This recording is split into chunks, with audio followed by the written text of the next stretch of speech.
Welcome back to Picking Winners. I am Tony. That is Nate. Today we are picking every matchup for the Week 4 NFL slate. First things first, though, Nate. How we doing? Are we calm after the recap show? I was a little concerned. So we work in the same vicinity, right? Yeah. So I go through that whole rant last night, right? And I'm just ticked off. I couldn't sleep or anything like that. Wake up ticked off. Then I'm like, you know what? Listen to some music, go to work. And I get up to the place where they got to check you before you get in, right? And there's all these assholes with signs like, you deserve love. You can You do are enough. it. You are enough. I saw that, yeah. I just flipped them off, dude. I didn't give a damn. But That's hilarious. yeah, I'm a lot better now. So All right. Good to hear and good to be back at it talking football with you.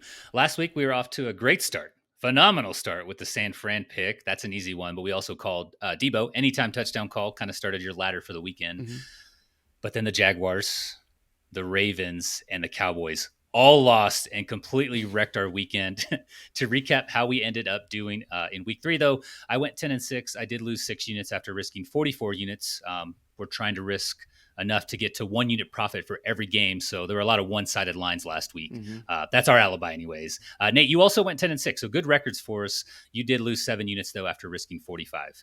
On the year, we're both 28-20. Check out the graphics if you're on YouTube for our performance on the season. We'll keep those going throughout the year. For the best bets, I hit on the Seahawks covering 6. And Nate, your 6-point teaser with Miami and Dallas lost because, of course, Arizona dominated the Cowboys. Why wouldn't they? Yeah. Why wouldn't they? Why wouldn't they? Yeah. Anything to speak to for all that? One, Josh Dobbs has a helmet under his helmet, right? It's a big smooth surface. Maybe that has something to do with it. But look, man, I work for the government. Might not get paid next week. We need to make some cash. We need to get over the hump of being positive on the unit total or whatever like that. But I think it's kind of cool. We're seeing like it. Hey, you think you could pick? You could have 10-6 or 10-6 on the week, and if you're just betting the money line, you can't be profitable. No one is out there picking the Cardinals to win that game, right? So no, you're not doing that. You'll get laughed out of any room if you bring up, picking lines like that. And we got 3 of them that are over 300, over 350 technically, and one with a big 9. That's kind of scary against that same team that beat the Cowboys last week. So it's a little scary. Yeah. On to week 4, though. We only have, just the one giant spread. There are a couple ones, I think you said, in the 300s. So unlike week 3. But that's a good sign here. Because when you lose 1 or 2 of those, as you mentioned, as you guys saw last week, it absolutely crushes the overall numbers. But we're going to get it started here with the Thursday night matchup. Detroit at Green Bay. The Lions are favored by 1. Over-unders at 46. What do you got? Please, God, let Christian Watson play so that it can totally mess up everything that the Green Bay Packers have going on. They come off a good feel-good win. Really good. Jordan Love's first home game starting at Lambeau Field in his career. They're down 17 points in the fourth quarter. Fugazi comeback, whatever you want to call it, right? It is what it is. But I think we're still in a territory where we're so overreactionary to what we believed in a team prior to a season and what we've seen after 3 weeks. You see some up and down performances. You see some okay things. You see some things that aren't all okay. And I think that's where we're at with Detroit. You see them play Atlanta, and it's a 26 game or something like that. Green Bay has to come back, but nobody remembers the first 3 quarters of that game. All they remember is the fourth quarter comeback. Does that happen that often, right? When you're down 2 scores in the fourth quarter, you come back and win a ball game, let alone 3 like they did? I don't think so. I think that if Aaron Jones is going to end up missing this game again, which a hamstring, maybe on a Thursday night, you let him rest so he can get that week and a half of recovery time frame to get good for the rest of the season. I think it was very apparent that the Green Bay Packers offense runs through and needs Aaron Jones to be able to function. A way that you can really beat this Detroit Lions team is running the ball. They did shut down a little bit of what Atlanta does in their games plan, right? But Atlanta also is not going to scare anybody through the passing game. And spoiler alert, Jared Goff is good at throwing the football, and he got that Mark Jackson treatment from Golden State where he was good enough to win it. They didn't let him stay, kicked him out. They win a Super Bowl. just like the Warriors won a championship. Jared Goff's good at football. And I think that one, even though it's on the road, is a discriminatory line for the Detroit Lions. I'll take the Lions to win the ball game. They're favored to win. They're favored. It's discriminatory to be one. I know you spoke to the rushing, but I think I saw something. Aaron Jones leads all running backs in receive, or no, he's third amongst all running backs in receiving yards. He played 3/4 of week 1. He hasn't played since. You know who so can't I think if they have him, catch the ball? That is huge. You know who can't catch the ball? A.J. Dillon. Oh, yeah. He stinks. Yeah. I thought the Saints defense did a phenomenal job stifling the Packers offense for about 85% of that football game last week. You spoke to the comeback, and it makes sense going into that matchup with Green Bay. The Saints ranked 4th in defensive DVOA. It's an efficiency metric. It is a solid unit, but I mean, you talked about Jordan Love ultimately bringing the Packers back to win that. They scored 18 points. That's like the magic number apparently in the NFL. But this week the Packers get Detroit. They rank about 6 spots behind the Saints at 12th in defensive efficiency. The Packers were also still without important pieces last week on offense and defense. Talked about this on your show. No Watson, no Aaron Jones, no Jair Alexander. Do those guys go in week 4? Seems like they were close. I think they were game time calls and possibly being held because of the short week. So I'm optimistic. And with this being at Lambeau again, I'm taking the Packers, just projecting better offensive efficiency against a defense kind of a tier worse than New Orleans. And I do have a note here from today's practice. They're playing Thursday, so these guys are at it a little bit sooner. We have these ahead of time. Both Aaron Jones and Christian Watson did practice. They were limited, so that is a good sign. Green Bay is also inside the top 10. Sans all those players so far, like Jaden Reed and Hobbled, Romeo Dobbs, and who's their other receiver? Dontavian Wicks or something like that. Those are the guys Jordan Love's throwing to, but they're still top 10 in offensive efficiency. Yeah. So I'm just optimistic. I like him at Lambeau. I like hopefully getting some of those pieces back. It's tough to make these calls so early because like Wednesday or Thursday game time call, it could completely wreck it, right? Yeah. So taking the Packers, don't feel great about it, but we are on opposing ends here. First pick right out of the gate, Nate. Good stuff. Next game, Atlanta at Jacksonville. The Jaguars get They get 3 points at home. Over-unders at 43. What do you got? Look, when you're the Jacksonville Jaguars and you're struggling to come out of the gate and win ball games and you end up getting smoked by the Houston Texans and a rookie quarterback who's the greatest rookie quarterback of all time in C.J. Stroud, you need something to go your way. And for Jacksonville, there's only one thing that can save this team, and that's taking it over to Britain. And so they're going across the pond, play a ball game, get a win. I think that their coaching staff and the whole staff on the Jacksonville Jaguars, from equipment and everything like that, has a better understanding of how to do the overseas thing. And it's a home game for them. I feel like that gives them a little bit of an advantage, right? When you're traveling so far, but the fact that they do it so often, it's a routine for them, right? They know where they're going. They know what they're eating. They know how their sleep schedule is going to be. They know what a bed's going to feel like. They're not shook by any of that kind of stuff, right? They can prepare the team a lot better, and Jacksonville, I think, is going to end up getting back on track. Big time win for the Jaguars in this game. They need to get back on track. Not a great start for Jacksonville in 2023. So far, 23rd in offensive efficiency, 18th on the other side. They played great against the Chiefs 2 weeks ago. Kind of liked what you saw there. They didn't get the win. I believe they're closer, though, to that version of themselves than what we saw against Houston. They gave up 37 points last week. Pretty crazy. The saving grace here, you mentioned going to England. They do it every year, I'm pretty sure. And they do get the Falcons, who are worse than Jacksonville in both offense and defense, same metric. And Detroit showed last week that shutting down the run is a pretty good recipe to handling Atlanta. Atlanta averages 2.2 yards per carry last week, and they scored 6 points. So I'm on the Jaguars this week with you. It has to be a win. They have to get right. Otherwise, Indy's going to run away with a 2-3 game lead in that division. They don't want that. Yeah. All right. Next game, Miami at Buffalo. Bills, home favorites, 3 points. Over under is high, very high, 53.5. What do you got? There's going to be a lot of Tua, Tagovailoa figures, stuffed animals, whatever you want to call it, getting lit on fire and put through tables in Buffalo for the tailgate. Yep. I love the Dolphins. They're my team to win the AFC in general and go represent the conference in the Super Bowl. But I want to pick them so bad because I'm so high on them. I've been so high on them for months. But Buffalo can score. Their first week against the Jets was kind of a, this is the drink word of the day, fugazi type of I know loss, it's, right? it's tw- There's a lot of things going on in that game and emotions and all this kind of stuff. And I think it got to them. Josh Allen's been playing well. They're running the ball a lot better than they did in week one. I think they're going to run the ball and pound it down Miami's throat because Miami can't stop the run.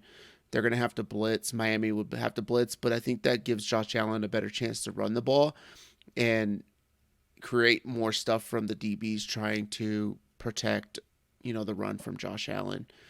It's not like Miami's been able to really defend anybody. They're letting up a bunch of points as well. The problem here is I think that one of these teams can get a stop, and I think the one team that can get a stop is Buffalo, and I think that's going to be the difference in the game, and Buffalo ends up with a home win against the Dolphins. I like it. You're going against your team here. Mm-hmm. I'm going to get behind the offense, Miami's offense, until someone can stop them.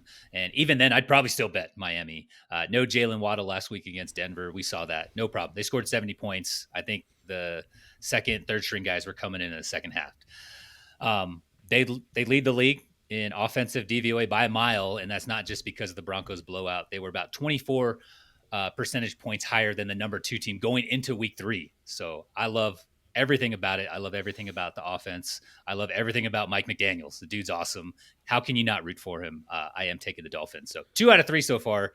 We're on opposing ends. This sounds really stupid, but there's like a stat out there that teams that win ball games cover the spread like 85 something percent of the time. Mm-hmm. Maybe there's something where you just middle it, right? And you bet Buffalo on the spread at minus 110 and lay that, and then bet the Miami money line, and then you give yourself 38 cents, right? So, or what is it, 124 right now, the money line? You give yourself 14 cents. Like, I don't know, but. Just nickel and dime our way back to green? Yeah. Is that what we're going to do? Yeah. I think, though, that if it does get, if it does get to a 2-score for Miami, I don't think that Buffalo's stopping them. I think that all the mistakes will come out of Josh Allen. So that might be. We've seen that in years past, and we saw that in week 1. He's kind of reverting a little bit to those turnovers, kind of not taking care of the football. All right, next matchup, Denver at Chicago. Broncos are road favorites by 3, over-unders at 46. What are you doing here? One of these teams is supposed to lose this game. That is a fact. One of these teams is supposed to win the game. That is a fact. They could tie. One team is expected to lose this game because they might be the worst team in the entire NFL. The problem is that they're playing one of the other 2 worst teams in the NFL outside of Carolina, and that is the Denver Broncos. Something gives me this urge to be like, this is the game where Justin Fields stops trying to be a fucking pocket passer, and he just uses his legs a little bit. Denver can get after the passer a little bit. It's not like Chicago has an offensive line that warrants. I mean, they've created some time for Justin Fields to pass, but it's not like they're the greatest offensive line out there. Mm-hmm. And I think that we just see this time where Justin Fields is not going to work with inside the offense, and he's just going to do what he does because he said all those remarks, and then last week they go out there and he does the same stuff and they get smoked. Mm-hmm. It has to break when you have a chance to win a ball game, and I think he's going to try to do some of that stuff. Claypool was getting a little bit of run last week. He was open a little bit, finally catching some passes. DJ Moore, so good day or whatever like that, right? But I think that they have enough weapons to be able to score on Denver. Denver's going to score on them. But, man, it's going to be so good when Denver's 0-4 to start a season, and Sean Payton was talking all this stuff, and then they're going in to play the Jets. God. It's not going to be good. He was talking some smack up against, and then you start your season 0-5. So I'm going to take the Chicago Bears at home to get a win because they got to win one game this year. They're not going to go completely defeated, and there's one team that can give it to them, and it's this Denver Broncos team. Any word yet on whether or not Chicago's going to have like pads, helmets, jerseys, any type of equipment for this game? Have we figured that out yet? Did we get to the bottom of that? No, I think it's a pending story right now. Okay. If weeks 1 through 3 are any indication of what we're about to witness in week 4, then I'm not sure I want to watch this game. The Bears are bottom 3 in offensive efficiency. They aren't running the ball well. They aren't passing the ball well. Fields is missing like wide open guys. I think he spoke to that last week or the week before. They aren't playing defense. Neither team's playing defense. So I'm not sure how long Matt Eberflus has in the head coach's seat there. And on the other side, I know Denver just let up 70, but they at least have shown a little bit of something on offense. They're scoring 25, 30 points. They've surpassed the 18-point hurdle that they couldn't get over all of last season. They also have some semblance of a coaching staff. So I am taking Denver. That's 3 out of 4.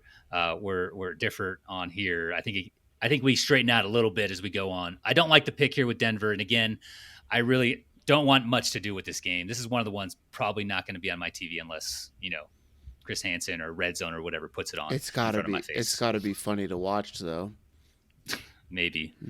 I mean, if it's a shootout, that's fun. But I have a feeling it's just going to be really sloppy. From both sides. All right, next game: Baltimore at Cleveland. The Browns are favored by 2.5. I think this opened up the other way. Over/unders at 41. What do you got? Yeah, the Cleveland Browns have the best, or the second best, I would say, offensive and defensive lines in football behind the San Francisco 49ers. I think for me, they edge out the Philadelphia Eagles just by a bit, although we're seeing some good signs out of Philly and them being able to just commit to the run, right, which was something that was a staple of their offense in third quarters where they just take a 9-minute drive, shove it down your throat, and then beat all will out of you.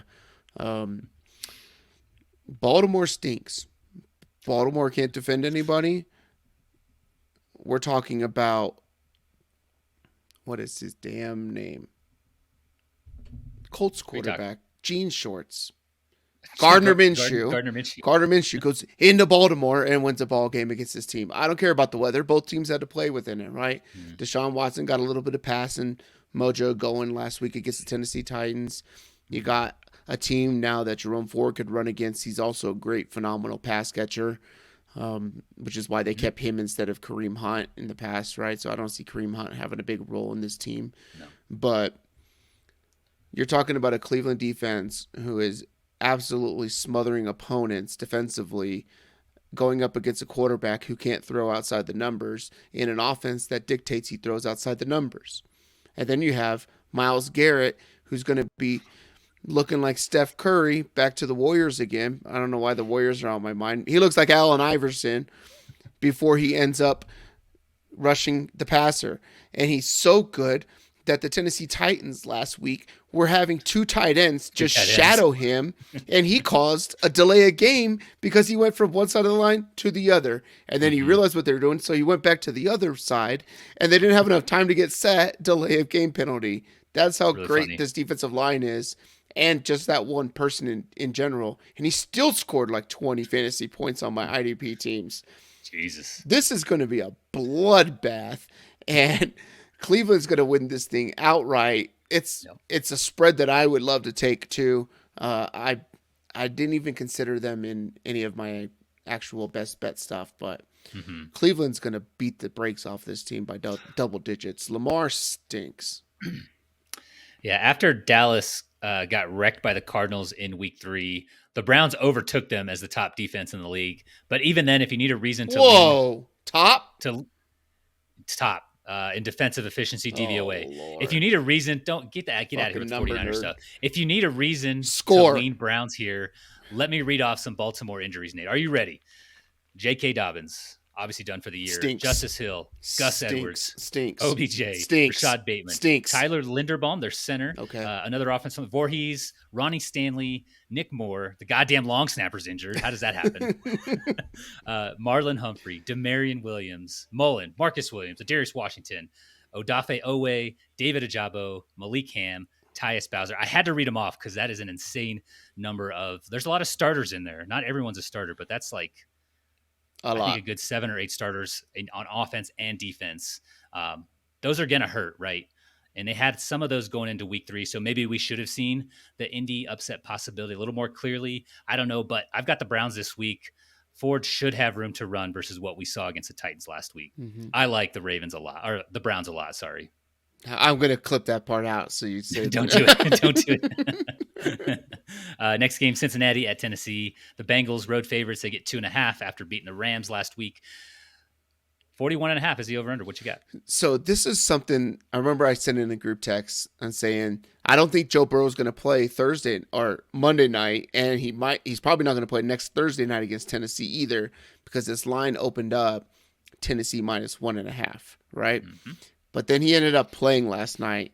And maybe that's some type of sign of just, hey, a guy is a competitor. Your team cannot afford to go down starting a season 0-3, right? No. So he was going to play against the Rams because that's a very beatable team, which we saw last night. But Tennessee is, by far, the worst pass defense in the entire NFL, and they probably rank lower than half of the NCAA. Their corners do not turn their heads whatsoever. This is going to be a big day for Jamar Chase. It's a big day for Joe Burrow. It's a good get-right type of game to put the league on notice.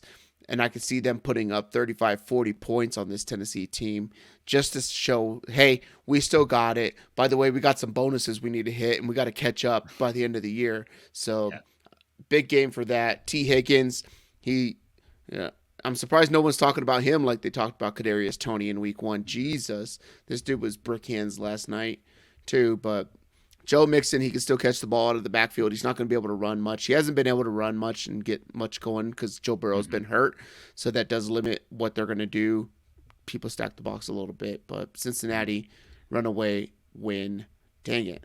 I'm thinking about it more. Like, it really should be something. But the only concern is if Joe Burrow can get touched in this game. Tennessee doesn't really have a pass rush.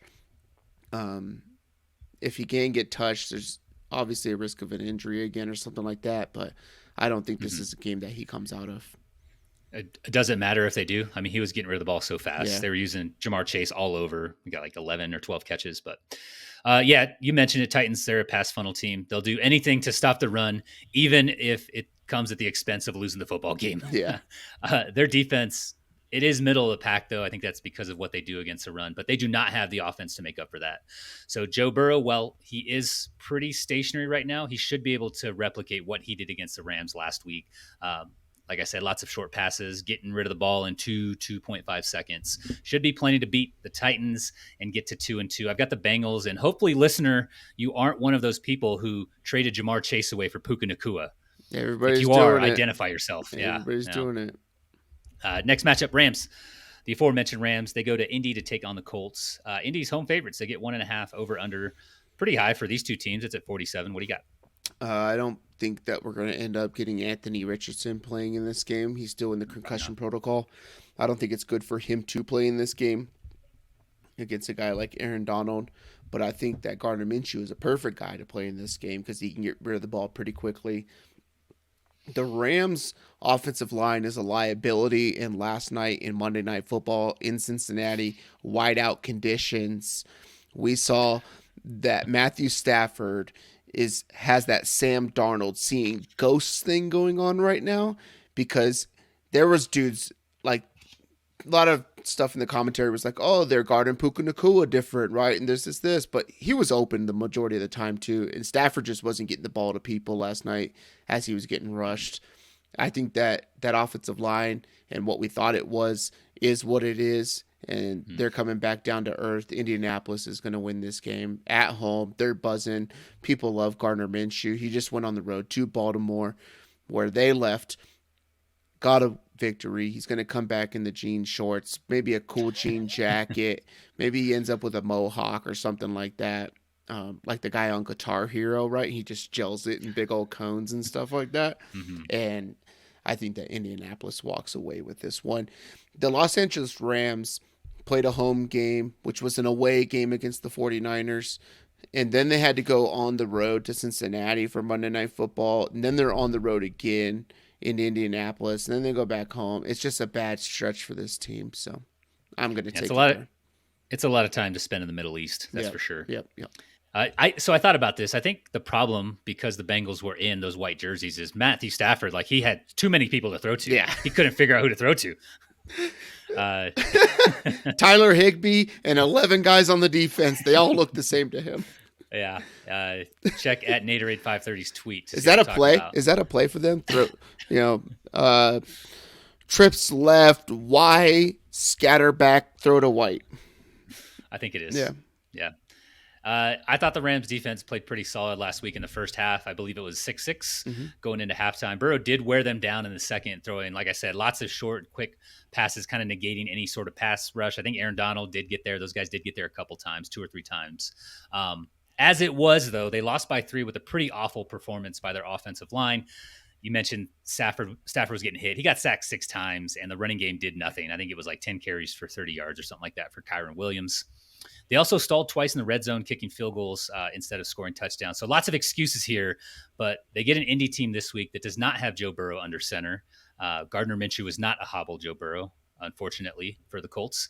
They do not have a Jamar Chase to operate all over, including in the slot. He had, as I mentioned, 12 catches. He accumulated 141 yards. Indy did get a win against the Ravens in overtime last week, but please don't make me go through the injuries Baltimore is dealing with. You can't tell me missing that many starters doesn't impact a team. I think it had something to do with it. I think the Rams can do enough to get a close win on the road here against the Colts. Is that 5? Is that 5 games we're on opposing ends of? I think it's 4. Is that 4? Yeah, 4. Okay. Man, we might create some separation here this week, one way or the other. I'm going to find you. I'm going to get you. Stop. Next game, Tampa. They're going to New Orleans to take on the Saints. The Saints are home favorites. They get 3. Over-under's low. It's at 40.5. What do you got? Tampa stinks. New Orleans stinks. Jameis Winston's getting a revenge game here against the team. I don't know if he did it last year or not, right? But you got Michael Thomas as being able to play. Alvin Kamara's coming back. Chris Olave is still there. They still have Juwan Johnson that can just tear up the middle as well. They have all the weapons pieces, but Tampa Bay is who we thought Tampa Bay was going to be. You play a couple trash teams, you get some lucky wins, and then you get punched in the mouth and you come back to earth, and then you have to go to NOLA. And I think that New Orleans ends up winning this one fairly easily. Yeah, I feel like we're on the verge of seeing a tough stretch for the Bucs. They get the Saints this week. They're the better team. New Orleans is. They get Detroit next, Atlanta, and then Buffalo. I'm not sure there was anything positive to say coming out of that Monday night game. Baker looked the part of a quarterback on his 4th team. The run game looked unimpressive. They gave up a safety on a run. Who does that? I'm not sure if I've seen that before. Now you get to face a Saints defense that ranks ahead of the Eagles in defensive efficiency. I'm taking the Saints, even with Jameis or Taysom or whoever else they want to throw under. Is Ian Book? Is he still on the roster? No, he's on Philly. He's ring chasing right now. Went to a prestigious university. That's the only reason I brought him. You can hear about him in the last episode, the week 3 recap. So. Yeah. Next matchup, Washington. They're going to Philly to take on the Eagles. Philly is favored by 8. Over-unders at 44.5. You know, it was prime time in 2022 when the Washington Commanders, as a guy named Gil Alexander on the Vegas Sports Information Network, not a sponsor, he calls them the Washington Commodes or the Washington Taco Holders because the W on their helmet looks like a taco holder. Just depends on how far in the season they are is what their name changes to. The Commodores, all kinds of stuff. But they went to Philadelphia last year, and they ran the ball right down the Philadelphia Eagles' throats. Yep. And every other team that competed and beat the Eagles ran it down their throats. So they go out and thank everybody in the draft, to include the Chicago Bears, who can't stop anybody up the middle. And they get Jalen Carter, who is going to be the defensive rookie of the year. And he's pretty damn good to be one of the top 5-10 considered for actual defensive player of the year all alone, not necessarily being a rookie to stop that run. Washington is going to get demolished for what they did last year in Philadelphia, and they are going to lose to the Eagles. Fly, Eagles, fly. EAGLES. Eagles, Eagles, Eagles. Dude, Carter and Davis are freaking massive. Like, just look at their arms. Yeah. I would not want to be a running back trying to get through the tackles. Yeah.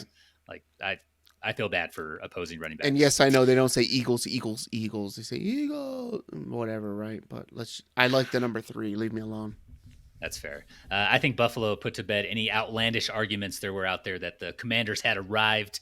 The Bills nearly shut them out, and Philly's a team with similar talent. a similarly explosive offense. I've got the Eagles at home, and I'll be watching closely for any AJ Brown temper tantrums on the sidelines when they're up 30 points. You got to stop that, man. Next matchup, Minnesota at Carolina. The Vikings are road favorites. They get 3.5. Over-unders at 45. What you got? Both these teams stink, but Carolina stinks more. I don't know how many games you could win with a ginger quarterback, let alone a 5'8" quarterback whose ball velocity dies as it goes down the field. I think Andy Dalton's going to end up playing again. But Minnesota's got to win one. Carolina, their pass defense is okay. They sit back and sag back and trying to stop all the deep stuff. Mm-hmm. Big KJ Osborne type of day for this team. Minnesota just goes on the road, gets a win. I mean, I don't know what else to really say about this game. Yeah. The Vikings lost another one-score game last week, Nate. Yeah. I think I've talked about that on every episode we've ever recorded together. They're 0-3 so far this season in one-score games. Pretty crazy. Really tough, to bet road favorites. It is tough. It's very challenging. I think even if Dalton goes, the offense actually looked competent against Seattle. They scored some points, but I think with Dalton or Young, Minnesota wins this. I'm sure they'll do something dumb. They'll keep it close, and it'll be a one-score game again, but I do have Minnesota as well. Big Miles Sanders day. Could be. It could be. It should be. Mm-hmm. If they don't do whatever the Chargers did last week. Next matchup, Pittsburgh at Houston. The Steelers are road favorites. They get 3 over-unders at 42. What you got? Another team that could lose to the Houston Texans. In all honesty, right? They had a couple breakaway big plays in their matchup last week with Calvin Austin getting deep loose between the safeties and stuff like that. Oh, yeah. Maybe that's a sign of things to come. They're using Jalen Warren a lot more in the passing game, which kind of stinks because Najee is actually pretty good in the passing game too. I don't really understand all of it, but Warren is a little bit more shifty. I'm going to take Pittsburgh to go on the road and get a win. Houston, congrats. You won one. But I think that we're going to see a little bit too much out of guys like TJ Watt and their other defensive end. That can cause some problems for CJ Stroud. So Highsmith. Yeah. I have no idea what the Jaguars were doing against Houston. You mentioned it on the recap, like they do it once a year. Yep. They just happen to lose to Houston. Do we go into those matchups every year? Like once a year, they're going to lose to them. Jacksonville should be favored, but we're betting Houston this week. No. I don't know. I don't know how you approach that. The Buffalo, let's see. The New England Patriots were perennial, 12-win team. We don't go into every week saying the New England Patriots are going to win. Yeah, that's fair. Last week, a turnover, lots of stall drives, just bad mistakes put the Jaguars behind early, and they never seem to recover. Pittsburgh, though, they're a well-coached team. They should make Houston look like the bottom 10 offense they are in terms of offensive efficiency. I've got the Steelers in a vintage, low-scoring, in the trenches, very sloppy game with lots of, as you mentioned, TJ Watt and Alex Highsmith highlights. Yep.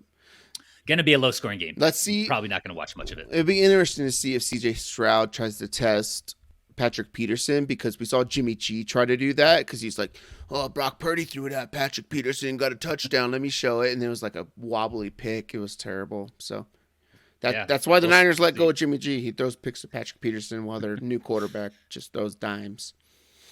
37-year-old Patrick Peterson, not the dude in his prime. Yeah. Next matchup, the Raiders at the Chargers. LA is favored by 5.5. Over under, it's kind of high, 47.5. What you got? I like the Chargers to win this game. I don't think that they're all that great. Talked about it in the last episode. But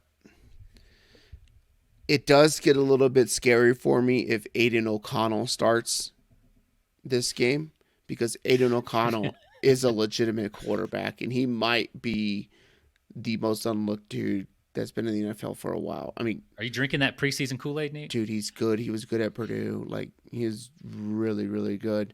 And when you get a guy who can pepper Devontae Adams and other people, and then they can move the ball, and what better team to move the ball against than the Chargers and have it be in division and possibly get a win on the road when they don't have a home field advantage in Los Angeles? This place is going to be full of Raider fans, right? And if Aiden O'Connell's playing, it can get nuts, but I'm still going to take the Chargers to win this ball game. I think they have too much to separate themselves from the Las Vegas Raiders, but... Yeah. Again, we're doing this early in the week. It's Tuesday, 26 September. We have no idea, but Jimmy G, I believe, did suffer a concussion at the end of last week's game, and I think he had like a knee or ankle that got twisted Mm-hmm. early on in that game. So not sure if he's going to go. So it might be O'Connell. For this, the Chargers were up against it last week against Minnesota. Teams that start 0-2, they rarely make the playoffs. And teams that start 0-3, only 4 have pulled off that feat since 1990. So that's tough. This week, they get the Raiders' 28th ranked offense and 28th ranked defense. They don't have the pressure of going 0-3. I'm not sure what the plan is to replace Mike Williams. It might be, a lot of Josh Palmer with more snaps for Quentin Johnson. He hasn't run many routes yet, but Herbert has been without some of his top options before, and he's done just fine. So I'm on the Chargers, and I'm taking the over on 0.5 bad coaching calls by Brandon Staley as well. DK tracks those, right, Nate? I don't know. I have to find something. All right. Well, MGM, maybe some overseas action. We'll see. Yeah. We'll see. Next matchup, New England. They're going to Dallas to take on the Cowboys. Dallas, they're touchdown favorites at home. Over-unders at 43.5. What you got? Dallas should beat this team, but Should. You're the metrics guy here. I'm just the bozo who watches television, but I'm pretty sure Mac Jones is like the best quarterback, like from every passer type of metric and rating scale or whatever the hell it is, right? In the NFL right now. It's kind of wild to think, but like Mac Jones is legit playing quarterback this year, and it's kind of weird. He does like grabbing a lot of dick. So it's going to be pretty rough when you're trying to. I saw that. When you're trying to fucking crank one out on Micah Parsons in the middle of a game, like that might not be the dude to do it against. Maybe Micah is friends with guys like Sauce and all that kind of stuff too, so he takes it, whatever. But I think this is going to be a more of a low scoring game than what the spread suggests. I'll take Dallas to win it. I don't like laying that, though. 285 on Dallas to win a game at home against New England. Got burned last week. The thing, too, is losing Diggs, who I don't think is all that great of a cover corner. He's not good at covering, but he's good at ball hawking. Changes how they can set up where how their defense is aligned. Mm-hmm. Teams after one season went away from him, even though every metric out there said he couldn't cover, right? Yeah. And granted, we're talking betting right now, but in like regular fantasy football, right? If you go back to the last 2 years of this Dallas defense, and including this year, 43% of the scoring for Dallas's defense from a fantasy standpoint has come from Trayvon Diggs. One person has accounted for almost half of their defensive fantasy points, right? Which means that they're not going to they don't create turnovers outside of this dude. They don't create sacks without coverage or the ball hawk side of the field type of thing without this dude. New England seems to be moving on offense just enough to be able to put up some points. Mm-hmm. I don't think that Dallas has that great of a defense when it comes to protecting against the run. We saw them get gashed for 50, 60, 70 yards a pop against Arizona. New England could run the ball really well.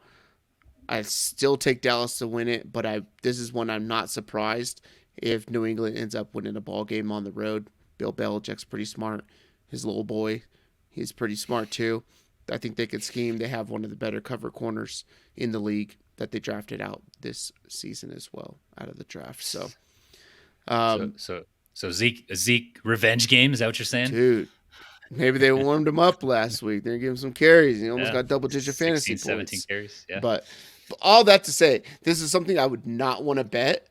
Mm-hmm. And I even looked at it as a teaser because it's on the 7, so you can get off the 7 through the 3 and get to -1. And I don't want to take that either.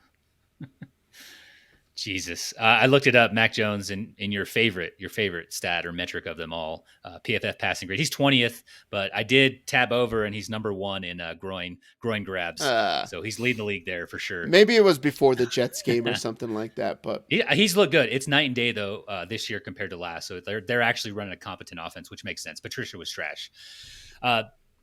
That game last week, man, I know Arizona has been feisty, but it had to have been a little bit of Diggs going down midweek. Like, that has to take a toll on a team.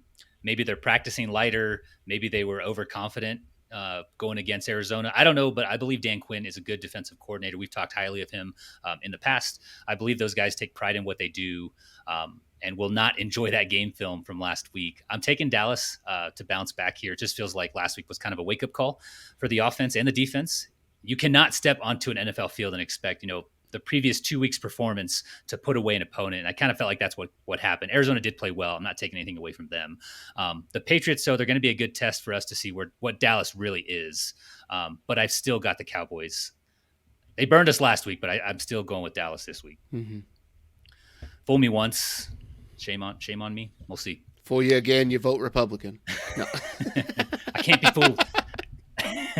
Next game, Arizona at your 49ers, San Fran. They get 2 touchdowns at home. That's scary. Yeah. Over-unders at 43.5. Money line minus 900 for the San Francisco 49ers here. Jesus. The best thing about this game and why the 49ers are going to win is because the Dallas Cowboys lost to this team last week. And next week in week 5, the Niners and the Cowboys play, I believe. So it was a good wake-up call not to have a look-ahead game or anything like that because Dallas already did it. So Niners all the way. There's nothing to be said. They got the best quarterback in the NFL. So yeah, they have some bite. The Cardinals do. They've been competitive to an extent in all 3 games, winning in massive upset fashion last week against Dallas. They will not be doing that to the 49ers this weekend. Dallas had issues stopping the run. Nate has alluded to that in past episodes. They just lost Trayvon Diggs and the offense. I don't know. They just didn't look right.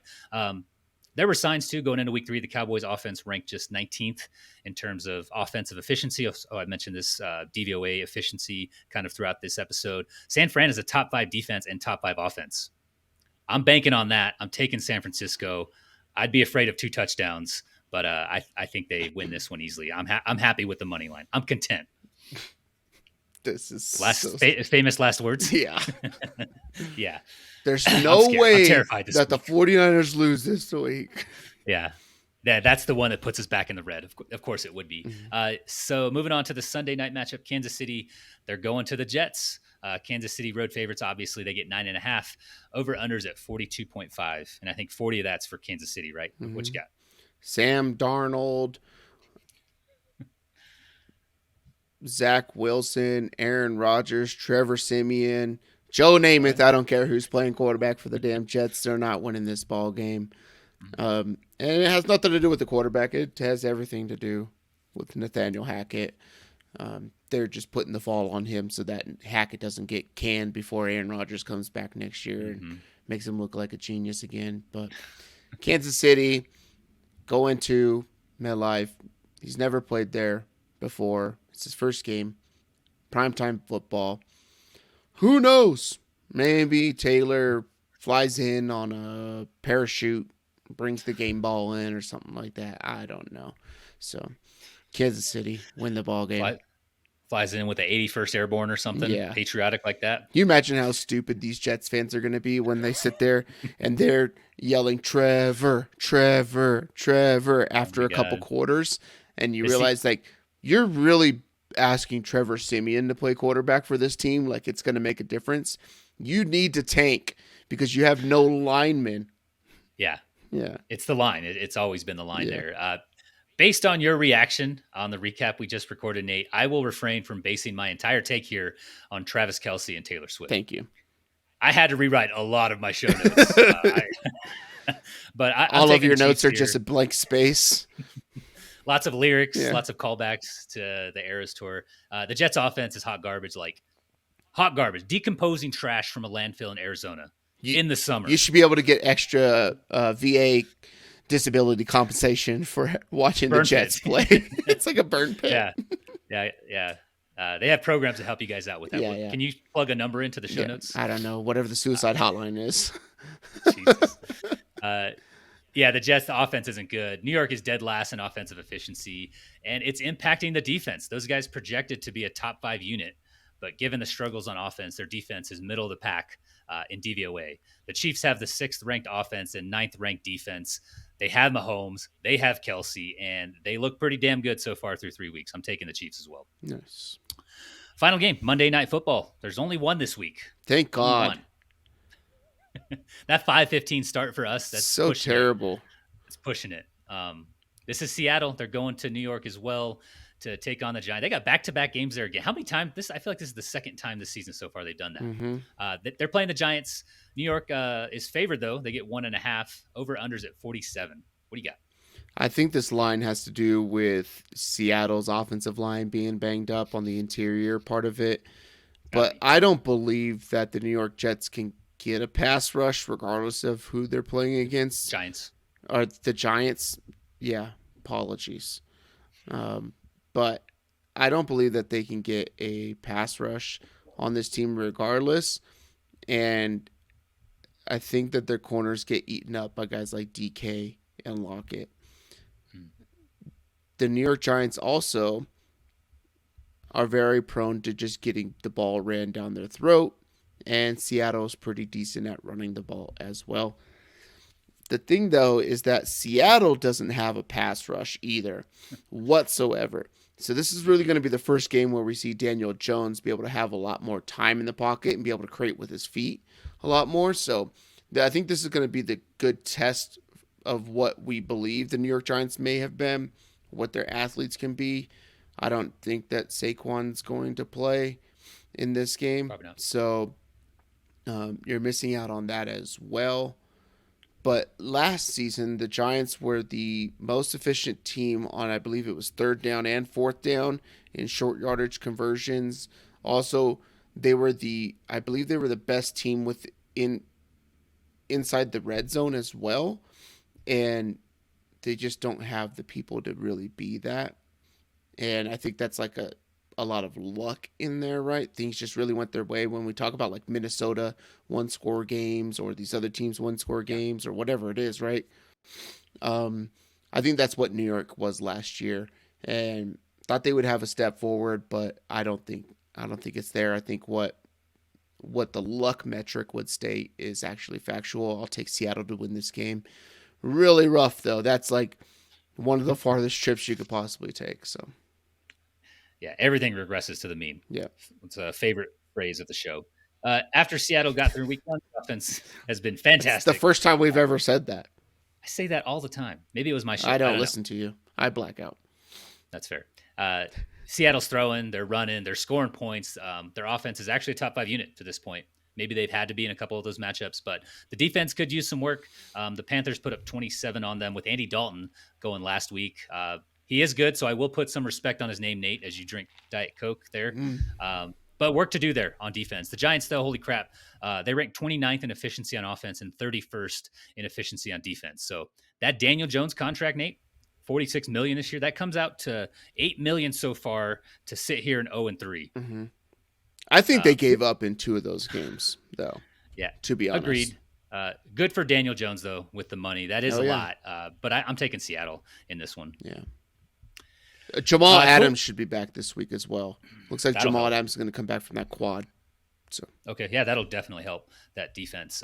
So as we mentioned before, we're risking whatever it takes here to get to 1 unit profit. So kind of the money lines are driving what we're betting for each game. Though for the week, I'm risking 38 units. Nate, you're risking 38 units. I don't know how it worked out like that, but it did. So again, 38 units to profit 16, so 1 unit on each game. Let's go ahead and get a best bet in here. You've been on the teasers here the last couple of weeks. What you got this week? yep, 2-1 so far. Thanks Dallas. That should have been a cakewalk. But Agreed. yeah, I'm going to go 2-point teaser. I'm going to go Philly -2, get through the 7, get through the 3. I think that they end up steamrolling the Washington Commandos this week, and then I'll take Seattle. I think they're going to win the game. But I think they're good enough to keep it under a touchdown, so you can get them from the +1.5 6-point teaser up through the 3 and the 7, and you get that hook. So I don't think that New York is good enough to beat them by over a touchdown, even at home, Monday Night Football and all that kind of stuff, right?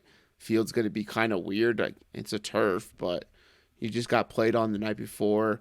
They can't paint the damn field well enough in that thing. So even though it's turf and everything like that, and it's clear skies, like you can't not have the paint wet. It's really bad the way they paint that field. So I'll take Philly -2, Seattle +7, and a half at -130, or if you're in Vegas and you can go to the 1-2 casinos that have one -120, do the -120.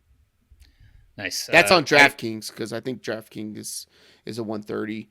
MGM might be a 130. It's MGM or Caesars, one of those. But Okay. Yeah, nice there. I'm leaving the teasers to you. I got sloppy the first couple. I took an over in week 1 as my best bet, and no offense was hitting an over. Week 2, that kind of flipped as everyone kind of got up to speed. And then I parlayed in week 2. What's your general policy? Never parlay. Never parlay. So while I'm parlaying 2 teams anyway. The teasers are a little different. Yeah. But I'm taking Cleveland -2.5 this week. The look ahead on this was +1.5 for Cleveland. That would have been a lot nicer. But I've got Cleveland winning this game. It's at home. Baltimore is dealing with a litany of injuries on offense and defense. So I read them off earlier, starters on both sides of the ball. And the Browns defense, they're pretty good. They're tops in the NFL again in efficiency on defense. As a team, they're 4th overall in efficiency. That's offense and defense. This might be a different story if Baltimore was close to full strength, but they're not. So I'm in on the Browns this week as my best bet. Yep. I like that. Yep. Final thoughts before we wrap. Are you doing a ladder this week? Yeah. You want to do a ladder? Who's going to score? So Detroit. This is contingent on this person playing, but I have Aaron Jones and I looked him up. DK already has it at +110. Yeah. So I like that. I like Luke Musgrave. Detroit struggles to guard the tight end. They struggle to guard with the linebackers. There's a lot of hype on old Sam Laporta. You got a bunch of fantasy analysts out. Is it time for me? Is it okay for me to take a victory lap on Sam Laporta? Like you and the other 40,000 jamokes out there talking about Sam Laporta, and every rookie tight end out there not named Luke Musgrave, right? Mm-hmm. How's everybody's Dalton Kincaid taken? But not good. I think a fun one is Musgrave. Odds are nicer. What are those odds at? I don't know. I didn't check. I just thought about it right now. So, but Luke Musgrave, he got some good work last week. I think he scored over in the fantasy world, right? 10 fantasy points or something like that. 6-7 catches, 5-6 catches. He's getting some targets. They do bring in Christian Watson, and I think all that does, if he does play, and Aaron Jones, is open up the middle for Luke Musgrave, who we saw in the preseason catch some touchdowns, get some work with Jordan Love over the middle, and then you have Dobbs, who can obviously catch big passes on the outside too. So he's +300. Yeah, that's not bad. I might do that. That seems like a fun one. My last week we hit the first leg of it, and then I went Evan Ingram because Houston had Denzel Perriman out at linebacker. Their entire safety core is out. Figured that the Jaguars would get down into the red zone and be able to run some play action. That usually works well when you can get inside the red zone, and the Jaguars didn't do that, so it's kind of dead on arrival. But yeah, I'm gonna do a tight end one. So let's do it. That's what I'm gonna do. All right, thank you guys for listening. Thank you to the new subscribers. We appreciate the support for the shows there, and feel free to comment if you guys want to see something added or change for the show. We will see it, and we do welcome the feedback. Yeah. Best of luck this weekend, guys. We'll be back next week for the Week 5 picks. We'll also do the Week 4 recap with Nate taking charge of that one. Till then, love you, bye. Love you, bye. Let us know in the comments who's scoring touchdowns this week.